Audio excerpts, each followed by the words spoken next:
اللہم صلی علی محمد و آل محمد۔ آج میں ذکر اپنی بی بی معصومہ قم کا کرنا چاہتی ہوں، کیونکہ آج آپ کی شہادت کا بھی دن ہے۔ یہ وہ پاک بی بی ہیں کہ جن کے لیے میرے مولا علی علیہ السلام ارشاد فرماتے ہیں کہ کسی شخص نے مولا سے نماز پڑھی اور یہ دعا کی کہ مولا مجھے بی بی پاک زہرا علیہ السلام کی اصل قبر کا پتہ بتا دیں۔ پھر مولا ان کے خواب میں آئے اور انہوں نے کہا کہ دیکھو یہ راز ہے اور اس راز کو ہم کھول نہیں سکتے، کیونکہ میری سردار نے منع کیا ہے کہ میں یہ بتاؤں کہ سیدہ کی قبر کہاں ہے، اور ایسا سوال نہ کرو کہ جس کا مجھے منع فرمایا ہے۔ اور پھر مولا نے فرمایا کہ تمہیں اصل قبر کا میں پتہ نہیں بتا سکتا، لیکن یہ تمہیں ضرور کہوں گا کہ تم بی بی معصومہ قم کی زیارت کے لیے چلے جاؤ۔ اگر تم دختر رسول کی اصل قبر کی زیارت کرنا چاہتے ہو تو معصومہ قم کی زیارت کرو۔ یہ میری وہ پاک بی بی ہے کہ جس کے لیے میرے مولا علی علیہ السلام نے اپنی اس پاک بیٹی کے لیے یہ الفاظ کہے ہیں۔ میری بی بی معصومہ قم کی بہت سے فضائل ہیں۔ آج میں یہ ذکر کرنا چاہتی ہوں کہ یہ وہ ہستی ہیں کہ جو ان کے دروازے پر جھاڑو دینے والا ہے، یہ اسے بھی کتنی فضیلت دے دیتی ہیں، اسے بھی کتنی عزت دے دیتی ہیں۔ یہ آل محمد ہیں، واقعی اس میں کوئی شک نہیں کہ جو دن ان کے دروازے پر آ جائے وہ کس قدر فضیلتوں کا حامل ہو جاتا ہے۔ اگر سلیمان فارسی نے میری بی بی کے دروازے پر جھاڑو دی ہے اپنی داڑھی سے تو منا اہل بیت میں شامل ہو گیا۔ ان کے دروازے پہ نوکری کرنے والے ایسی ایسی ہستیاں ہیں کہ جن کو ہم یہ کہتے ہیں کہ جناب فضا ہیں، کہ جو جنت میں جائیں گی اور کس قدر شان سے جائیں گی۔ آج میں ذکر ایک جھاڑو دینے والے مرزا قمی کا ذکر کرنا چاہتی ہوں کہ جو غیر سید ہیں لیکن کتنی فضیلتوں کے حامل ہیں۔ قم میں قحط پڑ گیا، لوگ پریشان ہو گئے، بارش نہیں ہو رہی تھی، اور ظاہر ہے جب بارش نہ ہو تو گندم پیدا نہیں ہوگی،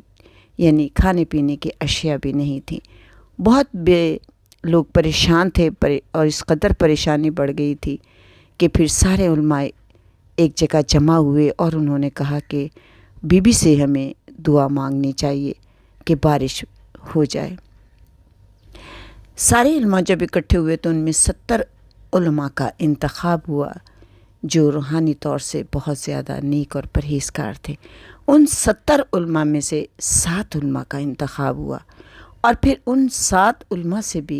میں سے بھی انتخاب 3 علماء کا ہوا جو بے انتہا نیک اور پرہیزگار متقی تھے، یعنی جن کے لیے سب لوگوں نے کہا کہ ان جیسا کوئی ہم نے عالم دیکھا نہیں، سیر و سلوک والا۔ اور جب علماء کا یہ انتخاب ہو گیا تو یہ بی بی کے دروازے پر آئے، اور پھر آپ نے وہاں پر انہوں نے نماز پڑھی اور پھر بی بی سے بارش کی دعا کی اور کہا کہ بی بی اب حالات بہت خراب ہو گئے ہیں اور آپ سے التجا ہے کہ بارش ہو جائے تاکہ یہ ہماری جو پریشانی ہے سارے قم والوں کی وہ دور ہو جائے۔ یہ لوگ زری کو پکڑ کر رو رہے تھے، اور روتے روتے ان میں سے ایک عالم جو ان تینوں میں سے بھی سب سے زیادہ روحانی طور سے بلند تھے، ان کے خواب میں ایک شخص آئے اور انہوں نے یہ کہا کہ جب یہ خواب میں آئے اور ان کو کہا کہ کیا بات ہے اتنے پریشان ہو، تو انہوں نے کہا کہ بارش نہیں ہو رہی اور ہم سب لوگ بہت زیادہ پریشان ہیں۔ تو انہوں نے کہا کہ تم بی بی کو کیوں پریشان کر رہے ہو اس معاملے کے لیے کہ بارش برسائیں؟ یہ بارش برسانا، رزق میں اضافہ کرنا، اولاد دینا، بیمار کو صحت دلانا، یہ تو بی بی کے دروازے پہ جھاڑو دینے والا بھی کر سکتا ہے۔ تو وہ بڑے حیران ہوئے انہوں نے کہا کہ آپ ہیں کون جو اتنی بڑی بات کر رہے ہیں کہ یہ کام تو یا اللہ کر سکتا ہے یا محمد و آل محمد کر سکتے ہیں، آپ کیسے کہہ رہے ہیں؟ تو انہوں نے کہا کہ جو بیوی کے دروازے پہ جھاڑو دیتا ہے اس کے اندر بھی یہ صلاحیت پیدا ہو جاتی ہے، کیونکہ تو جانتا نہیں ہے کہ جیسے ہر چیز جس جگہ رہتی ہے اس کے اندر، اس ذرے کے اندر بھی وہ طاقت پیدا ہو جاتی ہے، تو یہ تمام کام تو میں بھی کر سکتا ہوں، اس کے لیے تم کیوں پریشان ہو؟ تو انہوں نے کہا کہ آپ مجھے اپنا نام تو بتائیے۔ تو انہوں نے کہا کہ ہوں تو میں غیر سید، لیکن بیوی کے دروازے پہ جھاڑو دینے کی وجہ سے یہ دعویٰ کر سکتا ہوں کہ میں اولاد دے سکتا ہوں، میں رزق دے سکتا ہوں، میں بارش برسا سکتا ہوں، میں شفا دے سکتا ہوں۔ تو انہوں نے کہا کہ آپ بار بار اپنی تعریف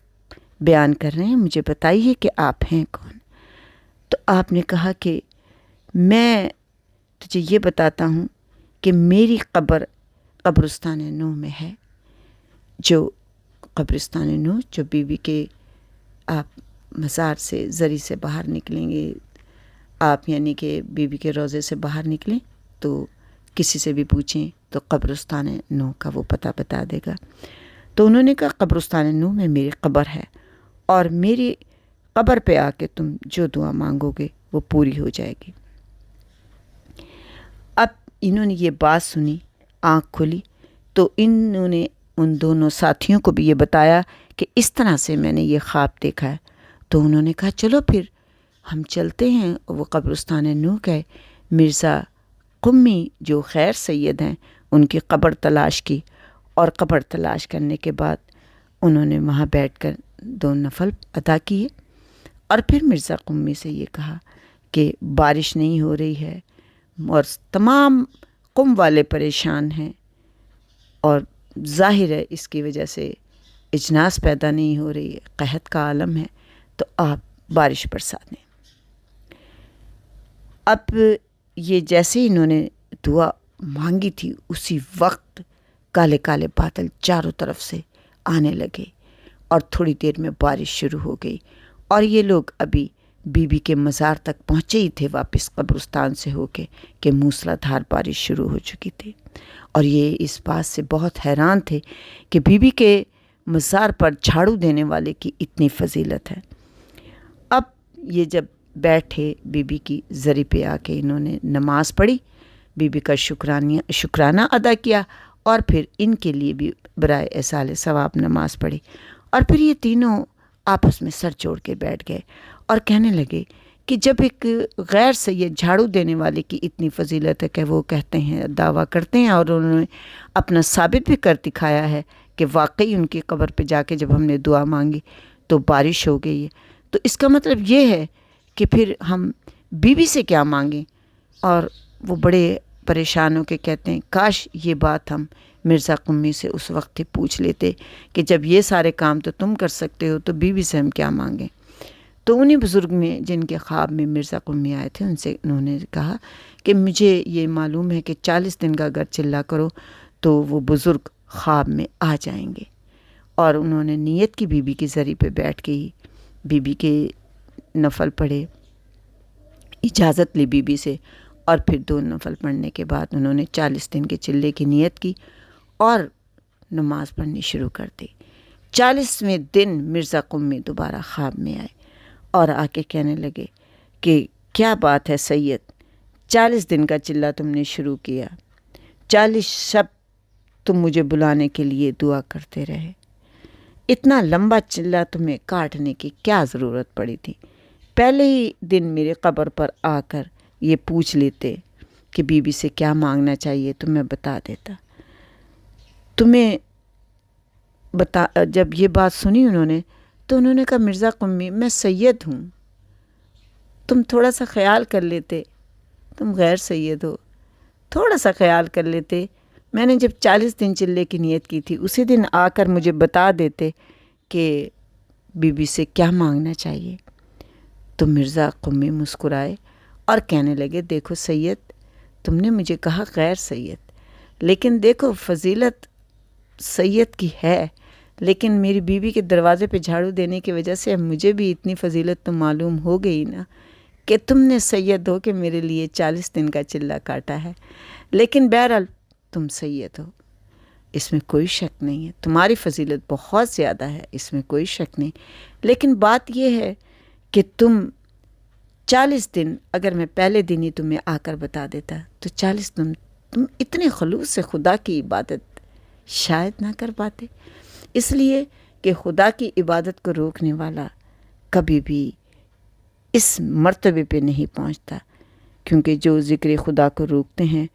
وہ صاحب کرامت نہیں ہو سکتے۔ تو صاحب کرامت ہونے کے لیے ضروری ہے کہ دوسروں کو بھی ذکر خدا کے لیے انسان مجبور کرے اور تاکید کرے۔ تو تم تو بہت نیک کام کر رہے تھے، میں کیسے تمہیں روک سکتا تھا، اس لیے میں نے تمہیں نہیں روکا۔ اب 40 دن پورے ہو گئے، اب بتاؤ کہ کیا چاہتے ہو؟ کیا بس یہ چاہتے ہیں کہ جب سب کام تم کر رہے ہو تو مرزا قمی یہ بتا دو کہ بی بی سے پھر ہم کیا مانگیں؟ تو انہوں نے کہا کہ دیکھو، بی بی سے تم نے اگر مانگنا ہے تو روز قیامت کی بی بی سے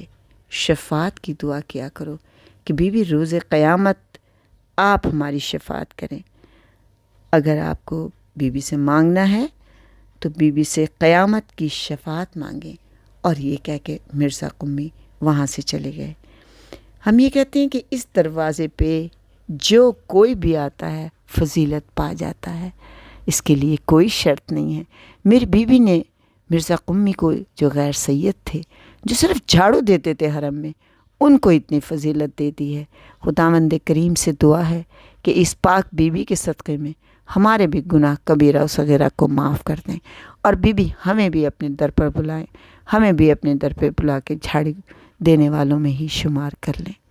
اے میری بیوی، آپ کو واسطہ ہے آج کے دن کا، ہمارے گناہ کبیرہ و صغیرہ کو معاف کر دیں۔ جو مومن اور مومنات اس دنیا سے چلے گئے ان کے گناہ کبیرہ و صغیرہ کو معاف کر دیں۔ بے اولاد کو اولاد دیں، بے روزگار کو روزگار دیں، بیماروں کو صحت عطا کریں، اور پریشان حال کی پریشانیاں دور کر دیں، مقروض کے قرض ادا کر دیں، اور ہماری قبر میں آپ ضرور تشریف لائیے گا، امام زمانہ کا جلد ظہور ہو جائے۔ اللہم صلی علی محمد و آل محمد۔